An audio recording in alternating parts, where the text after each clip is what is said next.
Hey there, everybody. Jason Podolin here with Up My Hockey. And today I'm going to share a story, a personal story, that I feel is relevant whether you are a hockey parent or whether you are a hockey coach. And it has to do with confidence and with what to do with a mistake. A lot of DMs, a lot of questions, a lot of discussion in my parent Facebook group is about confidence.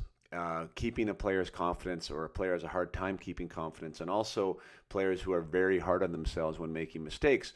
And what do we do about that? Is there anything that we can do? One of the things in my Peak Potential project, which is a 4-week mindset program that I deliver to teams and to hockey players, is we talk about the process of mastering mistakes, and we talk about the process of giving the mistake a meaning that is beneficial to us, not one that holds us back. So this past weekend, and the story I want to share has to do with that, because it had to do with my own hockey player, not one of my private clients, not one of my junior guys or what have you, but actually my own son, who is a goalie playing high level U13 hockey here locally. And we were in a tournament past weekend, and he played 3 games in a row, and the games weren't going great from a team level. We had lost our first 2, given up quite a few scoring chances, and Gunnar was playing well. I mean, he was playing great. But, as it is with the goalie position and being a goalie parent and being a goalie himself, I mean, there is different added levels of stress and levels of accountability and ownership. And yeah, he wasn't feeling great. Even though he was playing well, he wasn't really feeling great about the outcomes, and was, overanalyzing some of his mistakes.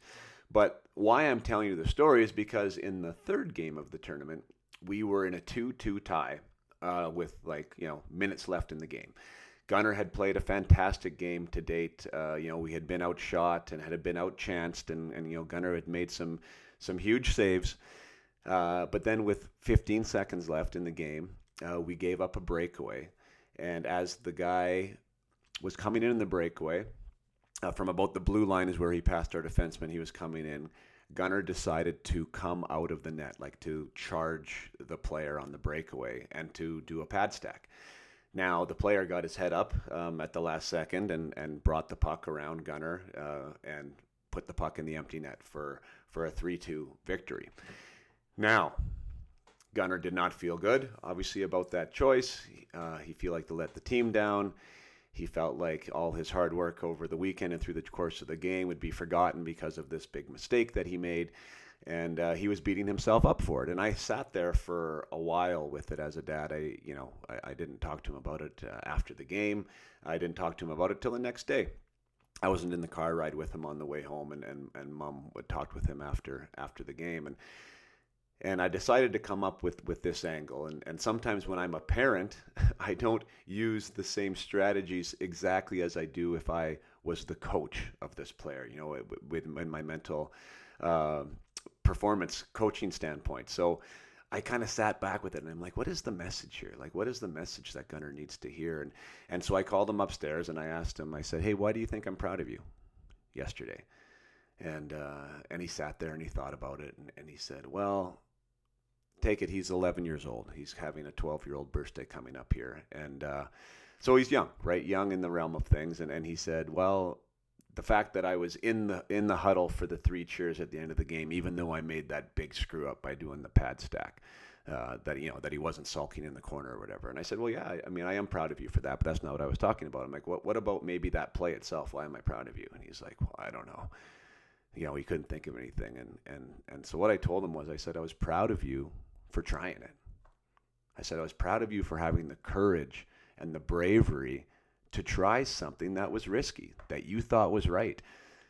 And I said, hey, it didn't work out, right? And I'm sure you'd like to have it back, but I'm like, the fact that you did that, 99 goalies out of 100 wouldn't have made that choice. And I said, and you were one of them. You were one of the ones that were brave enough to do that. And I said, maybe you'll do it again next time, maybe you won't. But I'm like, I'm just really proud of you for stepping out of your comfort zone and trying something new. So I think that changed the meaning for him of what that event meant. That it didn't have to mean he was wrong, he was bad, he let everybody down. But he can leave that scenario thinking, I was brave and I was courageous and I chose to do something new that I thought was going to work, but it didn't work out. Again, mistakes are all about what it means. So he can learn from that mistake. He can now digest it, feel good about it, hopefully, in a way that he feels empowered. And who knows what happens next time. But the last thing we want to do is put our players, whether they're, the players on our team or whether they're the players that live in our house, in a box and make them feel small and make them feel little, right? And take away their superpowers. So we also have to remember, like I said, he's 11 years old and playing U13 hockey. These things get magnified the farther up you go, and you're coaching at a junior level or you have players in such and such a place. Mistakes have to be handled a little bit differently. But at the younger levels, you want players to be big and you want players to be bold and you want them to be trying new stuff. It's not necessarily about wins and losses at that place in time. It's about the process. So try to find a way to give the mistake a meaning that empowers them, that either they can take something away from it, they can use it next time, they can grow from it. And if that is the meaning that the athlete takes away, then the mistake isn't that big of a deal. But if the meaning that the player takes away is that they're bad, they're not good enough, they're no good, right? That makes them small, that takes away confidence, that makes it confining. They don't play big and bold, they play shrunken and small. So anyways, we're trying to build good people. We're trying to build good athletes. We're trying to build brave people and brave athletes and confident people and confident athletes. So there's my little lesson today. Hopefully that's helpful. You can find that helpful whether you're a coach or whether you're a parent. And play hard. Keep your head up.